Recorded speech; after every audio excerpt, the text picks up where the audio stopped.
Type 1 diabetes is an autoimmune condition where the body attacks the insulin-producing cells in the pancreas, the islet cells. And so when people finally do come to medical attention, they are no longer able to produce enough insulin. And what that leads to is the body not being able to process carbohydrates.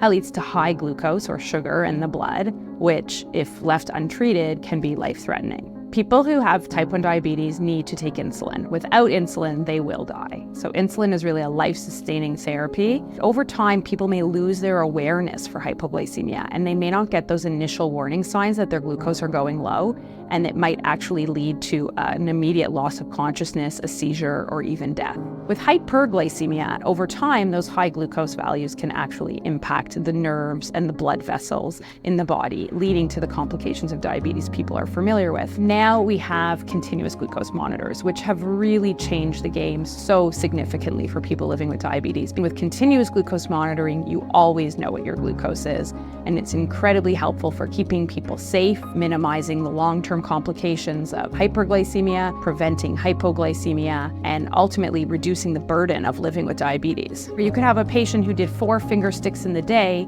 looks like the levels are okay, but what's hiding beneath is big fluctuations of highs to lows. And so with a glucose sensor, you finally get the full picture. And this is really important for doctors and nurses when they're seeing people with diabetes to counsel them on how to adjust insulin therapy, but even more important for the person living with diabetes who really has to make the decisions 98% of the time. And with real-time continuous glucose monitoring, you can actually intervene and prevent hyperglycemia and hypoglycemia before it happens. With real-time CGM alerts and alarms, patients can intervene and perhaps stop the glucose from staying high for too long, and more importantly, prevent that hypoglycemia before it happens. I think it's quite reasonable for me to see them just once a year in person, and the rest of the time, we can review the data virtually. Since I've been able to care for people using CGM, I can give them better advice, and the visit is more useful for both me and for the person living with diabetes. And when I do see patients coming back in because they don't have access to CGM using a logbook,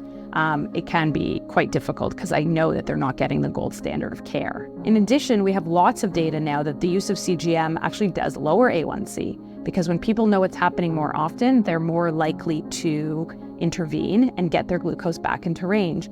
And with lower A1Cs comes less long-term complications. So that's also going to be really important for the healthcare system in terms of less visits to the emergency department for heart attacks and strokes, less people requiring dialysis, and less amputation. Diabetes doesn't just impact the person living with diabetes, right? Of course, across the lifespan, people with diabetes need caregivers to help them.